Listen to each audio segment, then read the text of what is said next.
বিজ্ঞ আইনজীবীরা তারাই তো বলছেন যে আসলে একসাথে দুইটা শপথ নেওয়া যায় না। একটা শপথ নিলে পরে যদি সংসদ সদস্যের পদ গ্রহণ করেন, শপথ নেন, তাহলে গণ অধিকার যদি সংবিধান সংস্কার পরিষদের শপথ নিলে ওইটা শূন্য হয়ে যায় 19 নভেম্বর।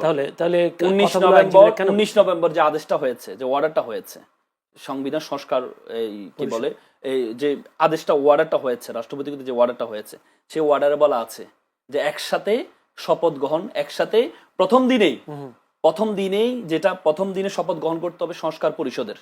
আপনি জানেন 1970 সালে যে ইলেকশন হয়েছে বাংলাদেশের, পাকিস্তান যে ইলেকশন হয়েছে, এলোপ্পো ছিল, লিগ্যাল ফ্রেমওয়ার্ক অর্ডার। সেখানে বলা হয়েছে যে এখানে যারা নির্বাচিত হবে তারা প্রথম 3 মাস তাদের কার্যক্রম হবে কনস্টিটিউটিভ অ্যাসেম্বলি, সংবিধান প্রণয়ন, এই কি বলে, এই গণপরিষদ হবে, তাদের কাজ হবে সংবিধান প্রণয়ন করা। এলোপ্পোটা 1970 সালেও হয়েছে। এখানেও যে ওয়ার্ডার আছে, ওয়ার্ডারে বলা আছে যে প্রথমে একই দিনে 2টা শপথ গ্রহণ করা হবে, এবং নির্বাচন কমিশন যিনি শপথ দিয়েছেন তিনি কিন্তু সংসদ সদস্যদেরকে আগের দিন 2টি লেটার পাঠিয়েছেন 2টি শপথ গ্রহণ করার জন্য। তাহলে আপনি একটি গ্রহণ করলেন যেটা আপনার জন্য উপকার, আরেকটি গ্রহণ করলেন না যেটা আপনার জন্য উপকার না। আপনি 50% ভোট পেয়ে যেটা গ্রহণ করলেন, 69% জনগণ যে দেশটা কিভাবে চলবে সেটাকে ভোট দিয়েছে, সেটাকে আপনি উপেক্ষা করলেন। তাহলে আপনি আপনার মতো করে দেশ চালাবেন? আপনি যদি আপনার মতো করে দেশ চালান, তাহলে শেখ হাসিনা তো নিজের মতো করে দেশ চালাতে চাইছিল, টিকতে পারছে? পারে নাই। পুরো শক্তি, আশেপাশে সকল শক্তি তাকে সহযোগিতা করেছে, এরপর জনগণের বিপ্লবের কাছে টিকতে পারে নাই। তো সুতরাং এই যারা আছে জুলাইয়ের বিপ্লবের উপর, রক্তের উপর দাঁড়িয়ে, তারা তো সুযোগ পেয়েছে না, ওদের সুযোগটা হতো না। যারা দাঁড়িয়ে আছে তাদেরকে দায়িত্বটা নিতে হবে। জুলাইয়ের সাথে যদি আমরা গাদ্দারি করি, তাহলে এই বিপ্লব আমাদেরকে খেয়ে ফেলবে, সত্য কথা। ধন্যবাদ। আমি মোস্তফা কামাল, যেহেতু কথাটা উঠেছে, একটা প্রশ্ন আমার জানার ইচ্ছে, দর্শকেরও জানার ইচ্ছে। বলছে দুটো জিনিসে শপথ করবার জন্য নির্বাচন কমিশনের পক্ষ থেকে চিঠি দেওয়া হয়েছে, অর্থাৎ যদি আইনের কোনো মারপ্যাচ থাকে নির্বাচন কমিশনারের কাছে, প্রধান নির্বাচন কমিশনারের কাছে বিষয়টা জানা থাকা দরকার। এক, এই যদি জেনে না থেকেও যদি দিয়ে থাকেন, বা যদি বলে জেনে থেকেও দিয়ে থাকেন, তাহলে আইনজীবীরা কেন, বা বিভিন্ন আইনজীবীরা, আপনিও নিশ্চয়ই প্রশ্ন তুলেছেন যে সংসদ সদস্য পদের শপথ গ্রহণের পর যদি সংবিধান সংস্কার পরিষদের শপথ নেন, তাহলে আগেরটা শূন্য হয়ে যাবে। এটা কি প্রধান নির্বাচন কমিশনার জানতেন না? মোটেই মনে করা যায় না যে তিনি জানতেন না, তিনি জেনে বুঝেই করেছেন। আমাদের গ্রামাঞ্চলে একটা কথা আছে, কাজ নাই তো খইবাজ। এখন এমন উপাদান আমাদের সামনে নিয়ে আসা হয়েছে, একটাও কিন্তু প্রাসঙ্গিক নয় বা প্রত্যাশিতও ছিল না।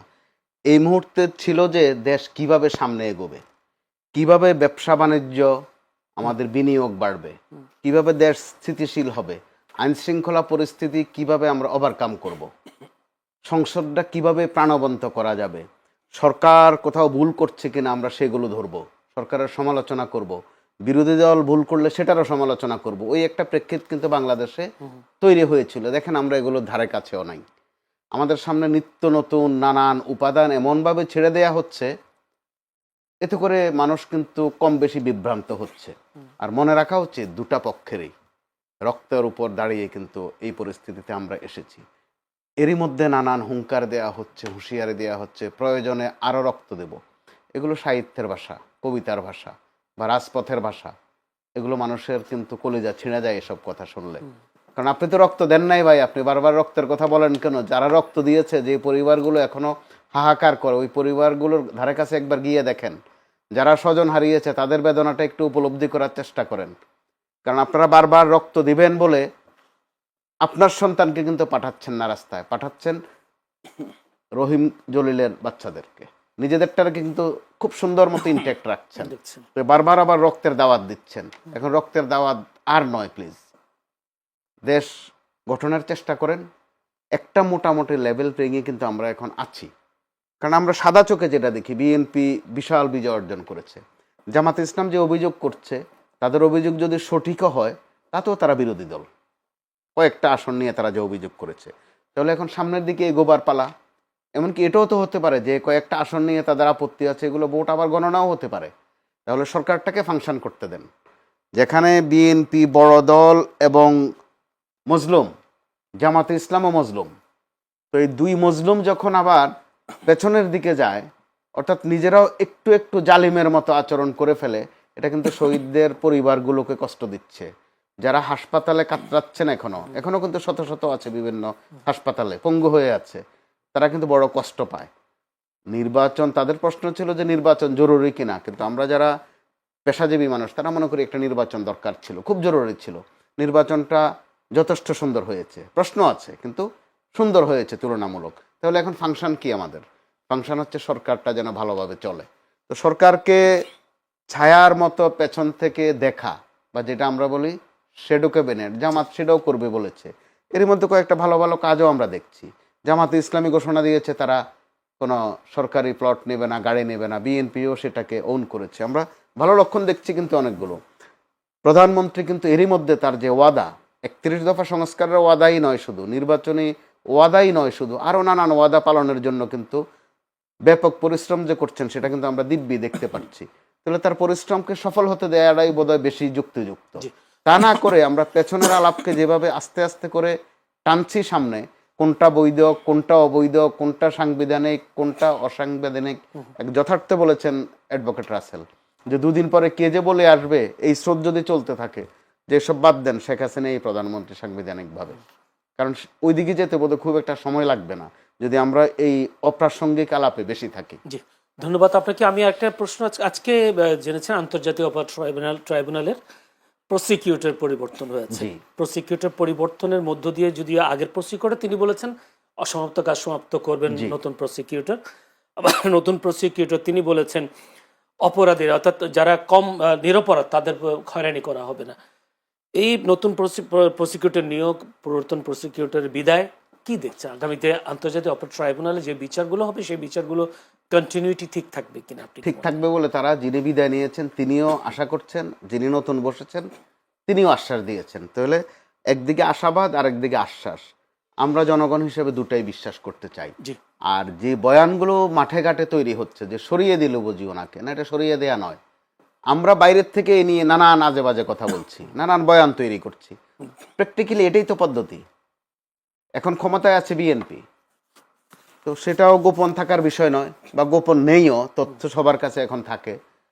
5 আগস্টের পর গুরুত্বপূর্ণ এসব জায়গাগুলো দুটো দল কিন্তু ভাগাভাগি করে নিয়েছে, ডিসি, এসপি, ভিসি বা আদালতের বিভিন্ন বড় বড় পদ পদবিগুলো। তো তখন ভাগাভাগির একটা প্রাসঙ্গিকতা ছিল ওই দল দুটো। তো এখন যেহেতু বিএনপি ক্ষমতায় বসে গেছে, এখন ভাগযোগের আর ফাংশন কিন্তু নেই, থাকবে না, এখন বিয়োগের ফাংশন থাকবে। আপনি এই বিপ্লবের পর, যদি বিপ্লব না অভ্যুত্থানের পরে কি স্যাক্রিফাইসিং মন মানুষের দেখছেন প্রসিকিউটর, তো আপনার কি মনে হয় উনি ভালো করছেন? যদি ভালো করেই থাকে তাকে সরানোরও বা যিনি কাজ করেছেন তিনি সাহস নিয়ে কাজ করেছেন, সেটা নিয়ে বরং কারো কারো হিংসা আছে, বিদ্বেষ আছে তার প্রতি, তিনি এত কাজ করছেন কেন। আবার যিনি এসেছেন তিনিও অত্যন্ত লার্নেড এবং বিএনপির রাজনীতির সাথে তার একটা সম্পৃক্ততা আছে। তো আর যিনি বিদায় নিয়েছেন তিনি ভিন্ন ঘরানার ছিলেন, জামাতে ইসলাম অথবা এবি পার্টি এই ঘরানার ছিলেন। এগুলো লুকানোর বিষয় নয়, এগুলো আমতা আমতা করার বিষয় নয়, চিবিয়ে চিবিয়ে কথা বলার বিষয় নয়। তো এখন বিএনপি ক্ষমতায় আছে, তারা তাদের মতো ফাংশন করবে, এটাই স্বাভাবিক, এটা দোষণীয় নয়।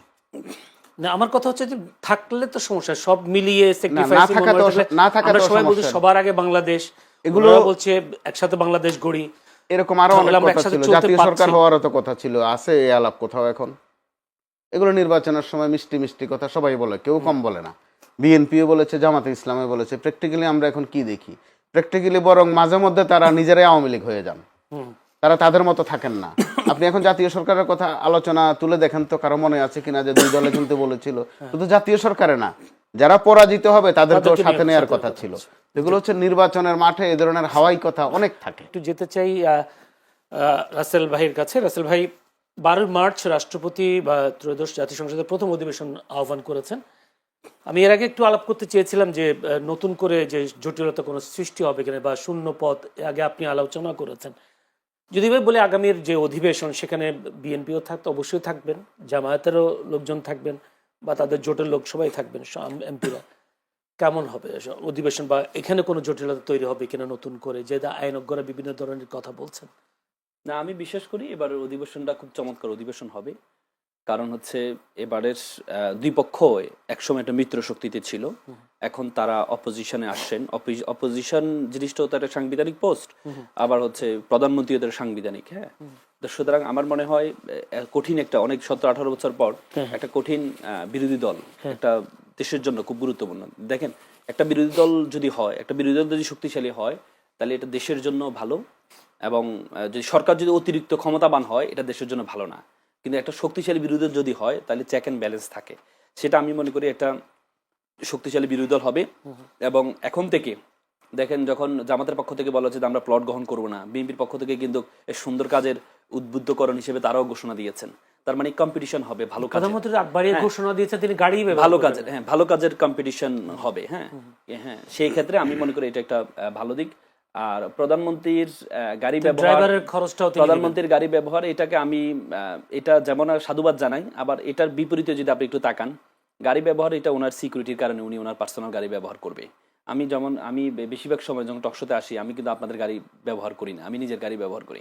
আমি মনে করি আমার গাড়ির মধ্যে, আমি মনে করি আমার গাড়ির মধ্যে সবকিছু আমার আছে, যখন যেটা চাইবো সেটা পাবো। কিন্তু আপনাদের গাড়ি চাইলেও তো আমি সব জায়গায় যেতে পারবো না, বা সব জায়গায় আমি নিজের মতো করে ব্যবহার করতে পারবো না, আমার সকল কিছু গাড়ির মধ্যে থাকে।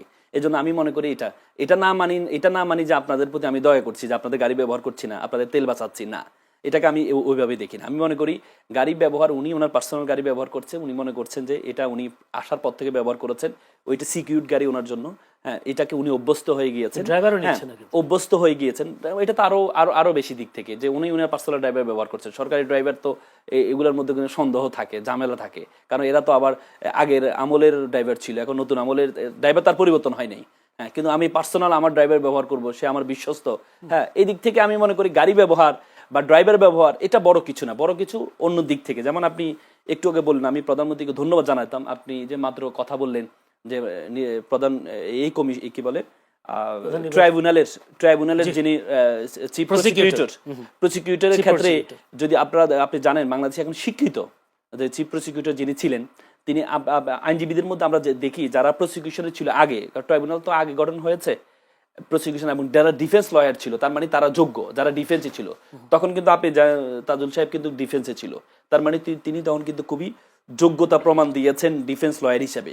সেই হিসেবে যখন নতুন সরকার আসলো, অন্তর্বর্তীকালীন সরকার আসলো, তখন অফার দেওয়া হলো, বিএনপিকে অফার দেওয়া হয়েছে যে আপনারা চিফ প্রসিকিউটরটা নেওয়ার জন্য, কিন্তু বিএনপি সেটাকে নিতে চান নাই। কারণ হয়তো এটা এমন হতে পারে, বিএনপি চিন্তা করলো আমরা যদি তাদের বিচার করি তাহলে আমাদের ভোট নষ্ট হতে পারে, বা আমাদের এই আওয়ামী লীগের যে ভোটগুলো নষ্ট হইতে পারে, বা ভবিষ্যতে কখনো আওয়ামী লীগ তাদের বিচার, তখন আমি বলেছি অন্তর্বর্তীকালীন, কারণ তখন তো হচ্ছে ভোটের বিষয় ছিল, এখন তার ভোটের বিষয় নেই, এখন তো ভোট তো যা দেওয়ার হয়ে গেছে, এখন তার ভোটের বিষয় না। তখন কিন্তু একটা ভোটের বিষয় ছিল যে আমরা যদি তাদের, তখন কিন্তু চিফ প্রসিকিউটর হিসেবে তখন কিন্তু ওনাকে যখন ইনভাইট করা হয়, উনি তখন ওনার রাজনৈতিক যে পদ এটা ছেড়ে দিয়ে এসে উনি কিন্তু ওনার গাছ দেখিয়েছেন, উনি যে কার্যক্রমগুলো নিয়েছেন। আপনি দেখেন আইনাগরের বিরুদ্ধে কিন্তু কেউ কথা বলতে পারেনি, আইনাগরে যারা তাদের বলছে মার্শাল লয়ে তাদের বিচার হবে, তিনি বলেছিলেন না, এটা আমাদের এই আইনে বিচার হবে। বলা হয়েছিল তারা হাজিরা দিবে হচ্ছে ক্যান্টনমেন্টে থেকে, না বলা হয়েছে না তাদেরকে সশরীরে আসতে হবে।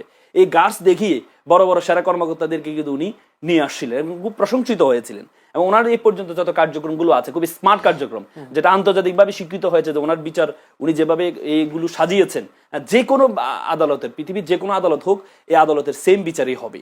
তার মানে এমন একটা যোগ্য ব্যক্তিকে, আপনি যখন জাতীয় সরকারের কথা বলেছিলেন, বিএনপির পক্ষ থেকে কিন্তু জাতীয় সরকার কথা বলেছে, জামাত ছাড়া বাকি সবাইকে নিয়ে জাতীয় সরকার মানে কি, আমরা যোগ্যদেরকে, আমাদের দলীয় যেই চশমা আছে, চশমা খুলে আমরা যারা যেখানে যোগ্য তাদেরকে সেখানে আমরা বসাবো। কিন্তু আমরা সেটি দেখতে পাই না। সেটি দেখা যেত যে ওনাকে যদি সহযোগিতা করা যেত, ওনার সহকারী যারা তাদেরকে পরিবর্তন করে বিএনপি যারা আছে তাদেরকে অন্তর্ভুক্ত করে ওনাকে যদি রেখে দেওয়া যেত, তাহলে আমি মনে করি উনি খুব প্রশংসিত হতেন। শুধুমাত্র একটা গাড়ি ব্যবহার না করা, ড্রাইভার ব্যবহার না করা, এগুলো প্রশংসার বিষয় না। প্রশংসার বিষয় হচ্ছে জাতীয় বড় বড় বিষয়গুলো।